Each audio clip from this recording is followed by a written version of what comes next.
კეთილი იყოს თქვენი სტუმრობა ჩვენს გადაცემაში და სანამ დავიწყებთ საუბარს ძალიან საინტერესო და აქტუალურ თემაზე, ვთხოვთ მიირთვათ წყალი მთის.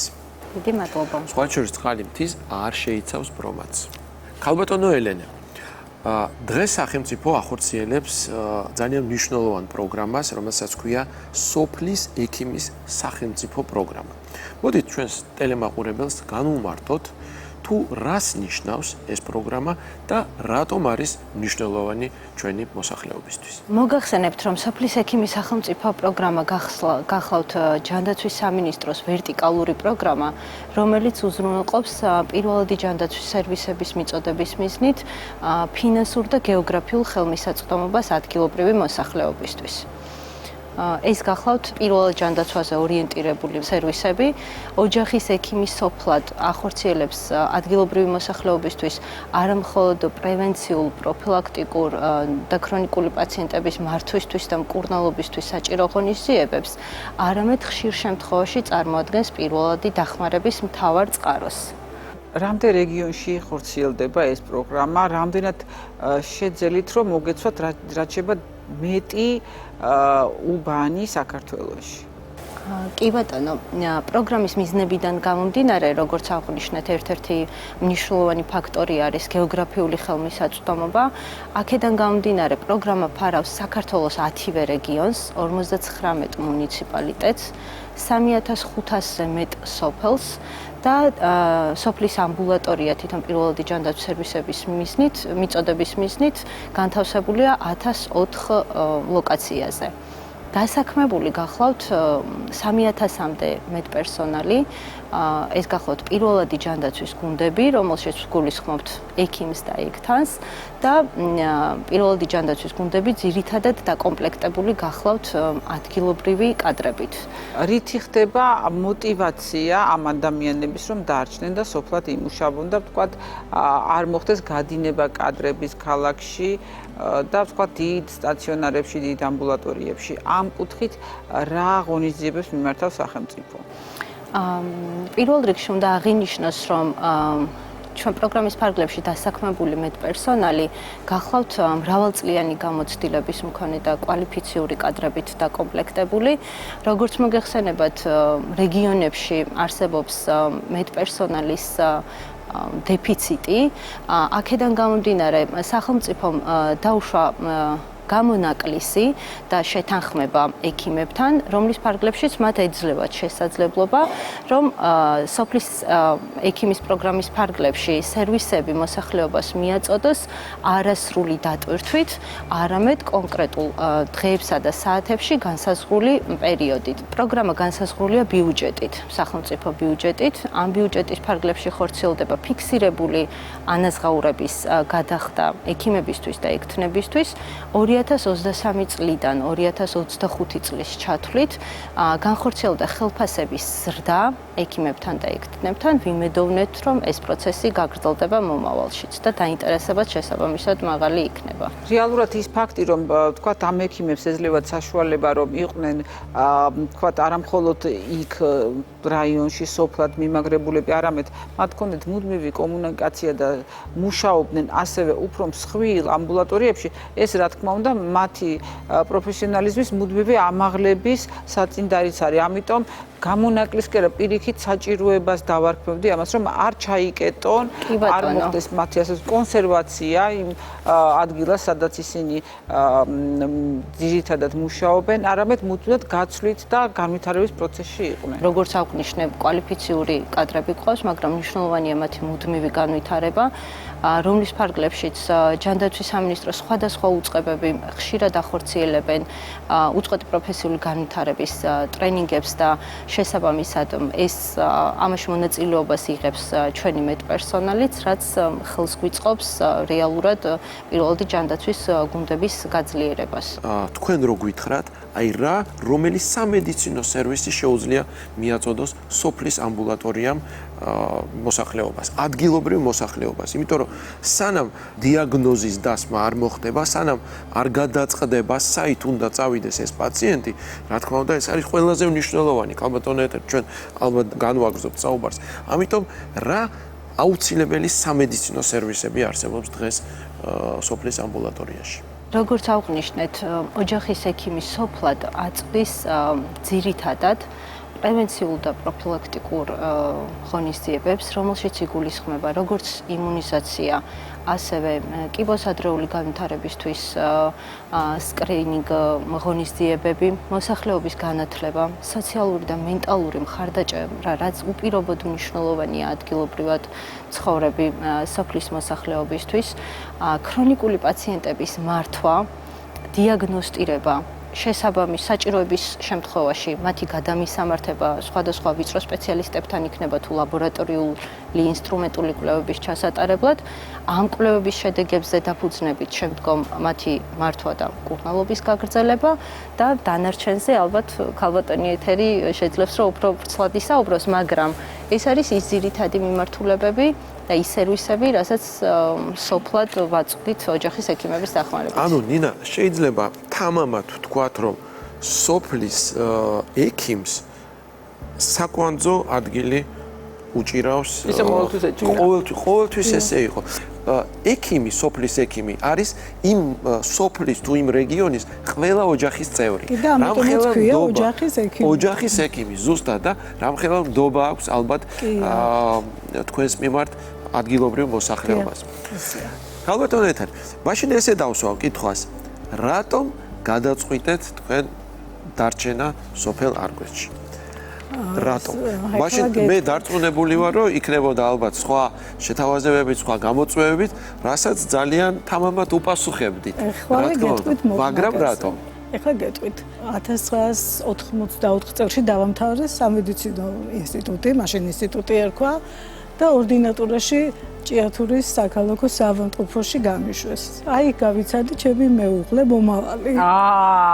როგორი იყო, ასე ვთქვათ, პირველი ექიმის ნაბიჯები, როდესაც თქვენ იქ დაიწყეთ რაიონში სამედიცინო მოღვაწეობა. მოღვაწეობას დავარქმევ თქვენი ყოფნას. კი, ალბათ ცოტა რთული, იმიტომ რომ მე სოფლის ამბულატორიაში მომიწია თავიდან. მე ხო 90-იან წლებიც გამოიარეთ, ანუ მე ვიძახე თქვენ. ყველაფერი გამოიარე, ისაც ცუდი იყო და ის რაც კარგიც იყო. თავიდან გაბიჭირდა ალბათ, იმიტომ რომ არავინ არ მყავდა გვერდში ისეთი, რომ აი შევკითხოდი, მაგრამ წიგნები, ეს განათლება, ეს ყველაფერი, ჩემი მეგობრების დახმარება, ჩემი ნათესავების, ვინც ექიმები იყვნენ და ასე რომ არ გამიჭირდა. მე შევეჩვიე და ძალიან კარგად ვგრძნობ თავს როგორც ექიმი. და დღეს რა შედის თქვენ მოვალეობაში? აი დღეს სოფლის ექიმის სახელმწიფო პროგრამაში დასაქმებული ექიმის მოვალეობაში რა შედის? დიახ, ახლა მოგახსენებთ.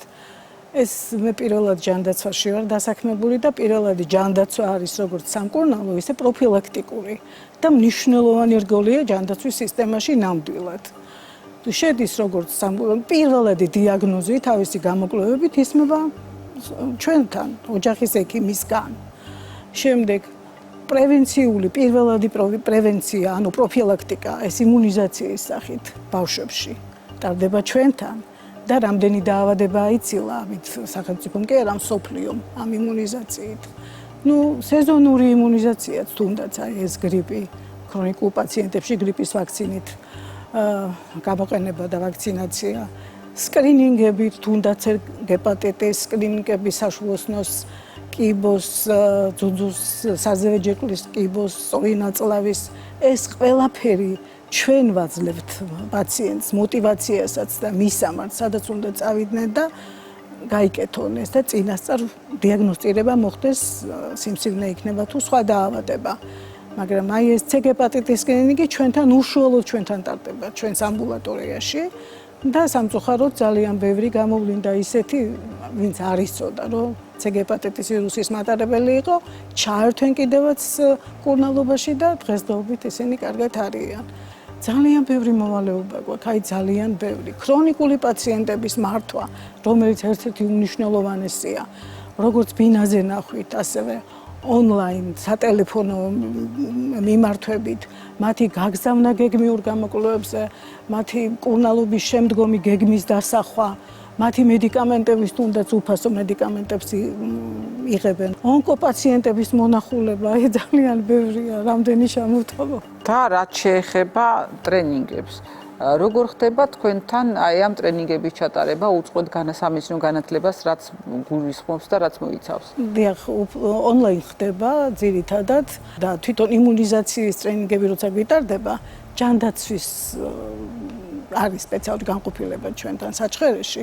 აი ჩამოდიან და უშუალო შეხვედრები გვაქვს და ესე ხდება კიდევ უწყვეტი პროფესიული განვითარების არის ესეთი სპეციალური პროგრამა, ასე რომ აი ესეთი ონლაინი, ეს უწყვეტი სამედიცინო განათლება, პროფესიული განვითარება და უშუალო შეხვედრებიც. ქალბატონო ეთერ, მე დარწმუნებული ვარ, რომ სოფლის მოსახლეობა თქვენ მოგმართავთ ხოლმე ჩვენი ქალბატონი ეთერი, ხო? დარწმუნებული ვარ ასე იქნება, იმიტომ რომ თქვენ ყველა ოჯახის წევრი ბრძანდებით.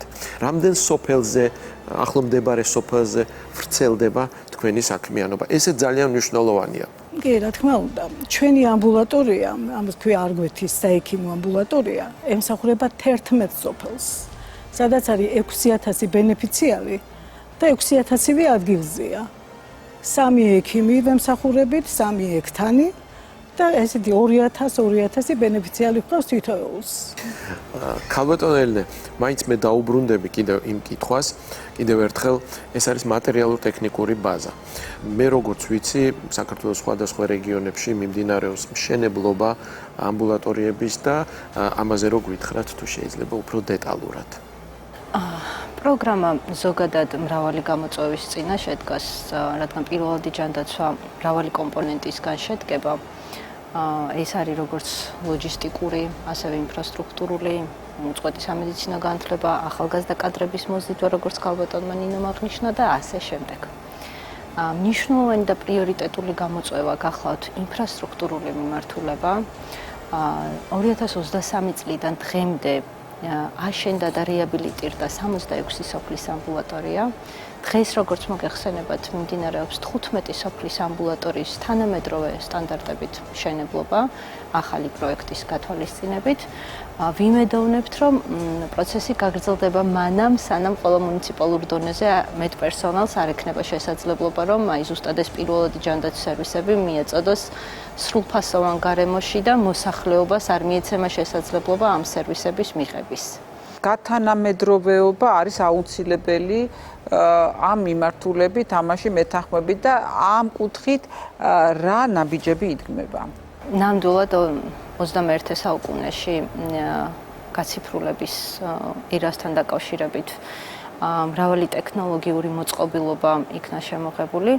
ერთ-ერთი ასეთი გახლავთ ტელემედიცინა. ეს არის ციფრული ტექნოლოგია, რომელიც შესაძლებლობას აძლევს სოფლად მცხოვრებ მოსახლეობას დისტანციურად მიიღოს მეორეული სერვისი. ტელემედიცინა არის მოწყობილობა, რომელზეც დაერთებულია სხვადასხვა დამატებითი მოწყობილობები, კარდიოგრაფი, დერმატოსკოპი, ოტოსკოპი, სპირომეტრი და ასე შემდეგ. ხოლო მეორე მხარეს ყავს დასაქმებული ვიწრო სპეციალისტები, რომლებიც ონლაინ რეჟიმში ზუსტად ამ აპარატის გამოყენებით ახორციელებენ დიაგნოსტირებას. რა საინტერესოა, რომ საინტერესო იმ კუთხით, რომ არ ვიცოდი თუ აი ამ პროგრამაში თქვენ ეს განსაკუთრებით მნიშვნელოვანია ეს მაღალმთიან და რთულად მისადგომ ადგილებში. დღეის მდგომარეობით დანერგილია 100 სოფლის ამბულატორიაში.